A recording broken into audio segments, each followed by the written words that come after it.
তো আমি দার্জিলিং যাচ্ছিলাম, আর এখন আমি রায়গঞ্জে জাস্ট ঢুকবো। আর এই যাওয়ার সময় একটা দাদার সাথে দেখা হলো, আশা করি তোমরা সবাই চেনো দাদাকে। আর দাদা কিছুদিন আগে লাদাখ করে এসছে, সাইকেলে করে গেছিলো। আমাদের প্রোগ্রামটা একটু বলে দাও। আমি বর্ধমান থেকে বেরিয়েছি, ইলেকট্রিক স্কুটি নিয়ে ভুটান যাচ্ছি।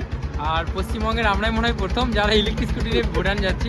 আর এরকমটা কেউ করে না, বাট আমি এরকম একটা করলাম নতুন কিছু চ্যালেঞ্জিং অ্যাডভেঞ্চারের জন্য। আর আমার সাথে ছোট্ট রয়েছে। আর এখন তোমরা ভিডিওটা যদি ফেসবুকে দেখে থাকো অবশ্যই ফলো করে দিও ট্রাভেল উইথ মিল্টন চ্যানেলের নাম। ইউটিউবে মিল্টন মন্ডল, ফেসবুকে যে পেজ রয়েছে অবশ্যই ফলো করে দিও, আর ইউটিউবে অবশ্যই সাবস্ক্রাইব করে দিও। দারুণ লাগলো, আর নিজেদের জায়গার মানুষের সঙ্গে দেখা হলে তো ভীষণ ভালো লাগে। কাছে পিঠের মানুষ, আমি জাস্ট দেখতে ছোট্টুকে দেখতে পেয়ে চিনতে পেরে গেছি, চুলের স্টাইলটা আলাদা করে সবাই চেনো। তো যাই হোক, আমি দূর থেকে দেখে চিনে গেছি চুলের স্টাইলটা।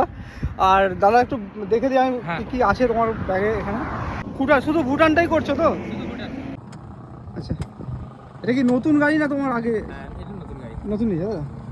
তো এইভাবে যাচ্ছে দাদা ভুটানে ইলেকট্রিক স্কুটিতে করে। তো এই প্রথম মনে হয় কেউ এভাবে যাচ্ছে, এত সাহস দেখানোর। আচ্ছা, ওয়েস্ট বেঙ্গল টু ভুটান লেখা আছে তো? আচ্ছা আচ্ছা আচ্ছা, এই হচ্ছে দাদার গাড়ি। ঠিক আছে, বেস্ট অফ লাক, সাবধানে যাবে। ভালো লাগে যখন এরকম কোনো মানুষের সাথে দেখা হয়, আর কাছে পিঠের মানুষ। এরা কদিন আগেই লাদাখ গেছিলো সাইকেল নিয়ে, আর এখন আবার ইলেকট্রিক স্কুটি নিয়ে ভুটান যাচ্ছে। আর সেখানে আমি 125 সিসির গাড়ি নিয়ে দার্জিলিং এসেছি। তো এই জিনিসটা দেখার পর আমার মোটিভেশন কিন্তু আরও বেড়ে গেল। তো আমার রাইড আমি আবার কন্টিনিউ করলাম।